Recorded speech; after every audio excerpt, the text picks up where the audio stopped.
Hi, I'm Dr. Brad Dibble from PACE Cardiology. Here we're getting asked a lot of questions about COVID-19 and what it means with respect to heart patients. So we thought we'd answer some of the questions we're hearing most often. If I have a heart condition, am I at more risk of getting COVID-19 than someone who doesn't have a heart condition? Generally speaking, patients who have heart disease are not at an increased risk of getting the virus compared to those who don't have heart disease. Of course, the outcomes might be very different for heart patients, but your actual risk of exposure and acquiring the virus is not really any different than for the general population. Does a heart patient with COVID-19 have a higher risk of a severe outcome compared to a non-cardiac patient? I would say that in general, all heart patients are at an increased risk of a bad outcome if they get COVID-19 compared to patients who don't have heart disease. Mostly that's because when you have a heart condition, your heart is usually struggling a little harder than normal. Now, it may be coping just fine day to day, but what happens if you get some kind of increased stress on your system, like fighting a bad infection, whether it's COVID-19 or a bad virus, another virus like the flu, or even pneumonia, those always put you at greater risk as heart patients. Also, if your heart is weak, say from a condition like an old heart attack or cardiomyopathy, which has a general weakness of the heart muscle, or bad valve conditions like leaky valves or tight valves, then all of those people have less reserve in their heart to cope with that increased stress of COVID-19. So yes, heart patients in general will have a worse outcome compared to patients who don't have heart disease. But of course, they're not all the same. If you have a mildly weakened heart muscle, that's a lot better than if you have a severely weakened heart muscle. If you have coronary artery disease, where you have blockages and narrowings in your heart arteries, that's also worse because the stress of the infection and maybe the inflammation that goes along with it can make these narrowings become less stable, and therefore they can abruptly rupture and cause new heart attacks or unstable angina and progress the symptom because of the infection. Other conditions like rhythm abnormalities may be triggered again by the stress of the virus infection and you battling it. So in general, no matter what kind of heart condition you have, the risk is increased. The milder your condition, the better you'll likely do, but it's still a greater risk than the general population. As a heart patient, how do I know if I'm in a particularly high-risk group? The highest risk groups in general, even without heart disease, are those at the extremes of age, the elderly or the very young, because their immune systems generally aren't as robust as when we're in younger ages.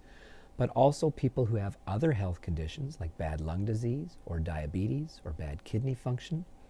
And of course, anybody who's got a compromised immune function system, like somebody with cancer who might be on chemotherapy medications. Heart patients that would be at the highest risk would be the ones who have bad coronary artery disease with lots of narrowings and blockages, or those who have really weak heart muscle or real strain on that heart from either like a really tight valve or a really leaky valve to cope with.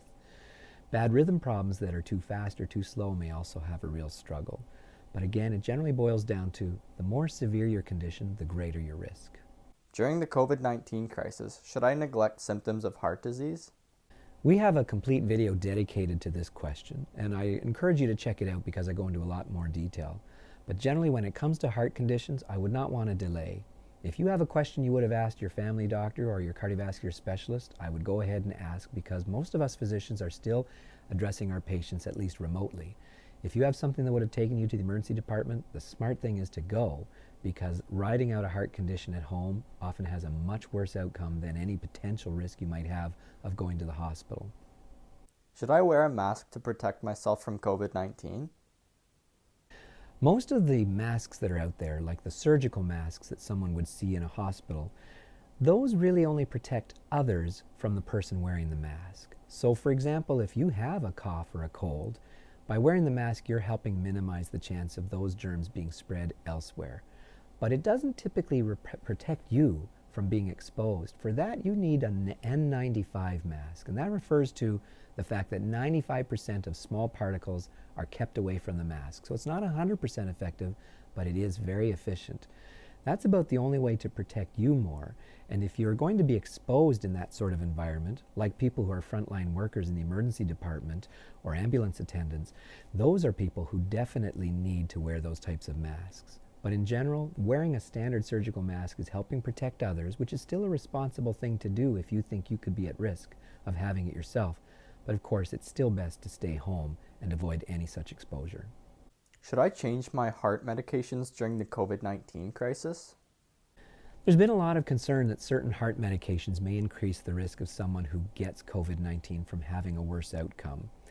And the reasons for that is because of some theoretical mechanisms of how the virus interacts with the way some medications work in our body. But so far we have no evidence whatsoever that that actually does increase your risk. And of course, stopping or reducing a dose of a medication that's important for your heart disease can put that heart condition at greater risk. The Canadian Cardiovascular Society has come out strong and clear saying that you should not adjust any of your medications despite some theoretical risks, because without evidence, we think it's probably worse for your heart to make those adjustments. So leave your heart medications exactly as they are. What can I do to reduce my risk of getting COVID-19? So whether you're a heart patient or not, there's a variety of things you can do to reduce your risk. The best thing, of course, is avoidance, preventing getting the infection in the first place.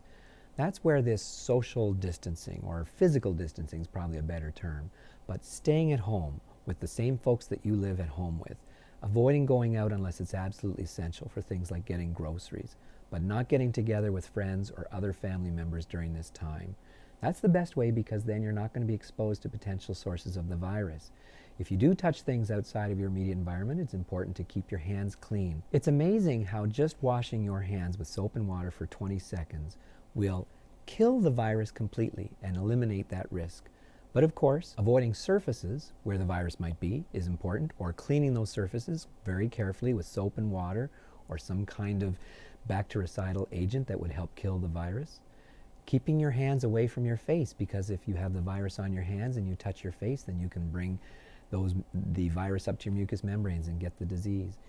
If you have a cough or a cold or even some allergic reactions, it's best if you have to cough to do it into your sleeve, in your elbow, as opposed to on your hands, to minimize your hands getting any exposure that way. If you do have to be near other folks, keep that 2-meter distance apart, because that's about how far the virus can possibly spread out in public. So if you're beyond that distance, your risk is also a lot lower.